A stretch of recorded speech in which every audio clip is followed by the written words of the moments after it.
So, hello everyone and welcome to my video and good afternoon. And I'm going to talk about lists within Python. So, list is a type of data just like integers and strings. So, list is to store things like um in we usually encounter like magta-type ng hundreds or thousands of numbers or names. Of course, instead of typing of variable 1, variable 2, or ganyan, to make it short, there are ways to make it short and to be more productive. And here is the sample. So here, as you can see, ito na yung sample. Ito na yung sample niya. And then, first, we're going to make, let's make it short, like, list lang. And then, where we want to add another number like the please I print uh, please dot append and then open close parenthesis, and we would like to add 55 like this one, and then print, then print list. Yeah. And here is the code. Ayan, nadagdag siya sa dulo. Kapag append, dadagdag sa dulo. And the next one is, we want, we want a specific location kung saan paglalagay ng 55. 55. So, insert, and then index, index of 4, like this one. Ayan, from 0, 1, 2, 3, 4. Ito. Magiging katabi siya ng 7.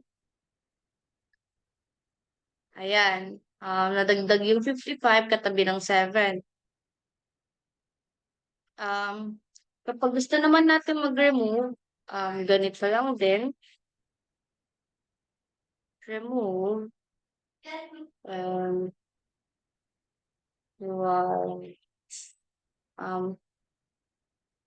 7. 7. Then, ayan, wala na yung number 7. And kapag you um,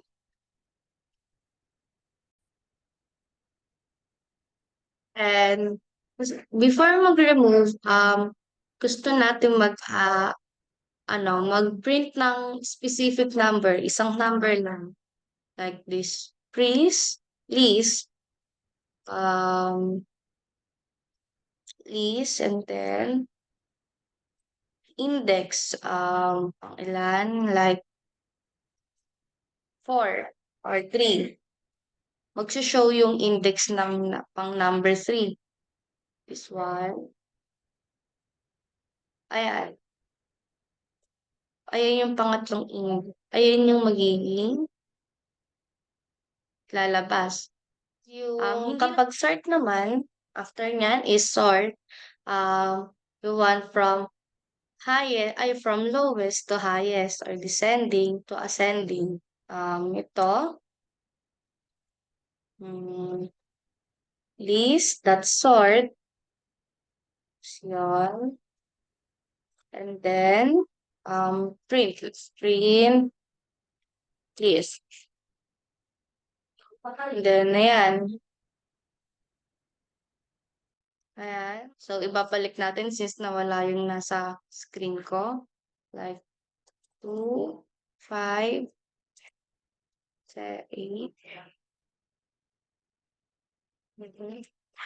6, 4. May point siya. So, ayan. And then, ayan sa may sort. Please sort. Please, let's sort. Sort, gusto natin gusto natin malaman kung ilan yung store na, kung ilan yung na-store natin na numbers, like yung length niya. So, um, naka-sort pa din siya, pero ay lowest to highest pa rin siya. Tapos, free, mm,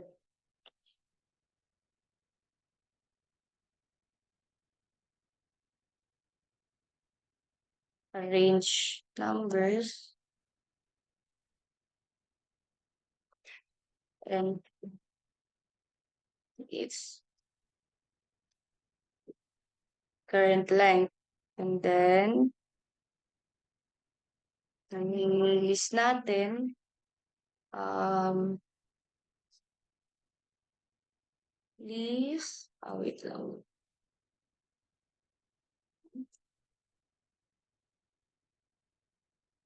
And then, yung length, list natin. So, ito. Ayan. Let's run the code. Yung matuto siya. Wala naman. Ayan. Mga ascending, naka-descend, ascending order siya. At ayan. 7 yung na-store na, 7. At nasa dulo yung total na-store nating numbers. And then, kapag gusto naman natin malaman kung ilan yung um, na doubling number is ganito. For your for numbers, insert list, and then if list that count,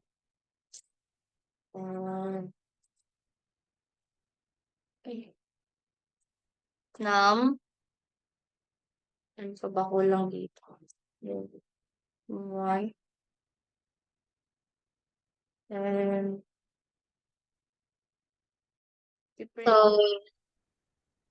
so, let's run the code. Sorry for the background noises, yung takal ng as. So, ayan, ito na yung output. Ayan yung kinalabasan. Yung 4, yung may duplicate number. So, that's all for today, and thank you for listening, and have a good day, everyone. Kapag naman gusto natin kung ilan yung nadoble, kung ilan yung duplicate ng number, ganito lang. For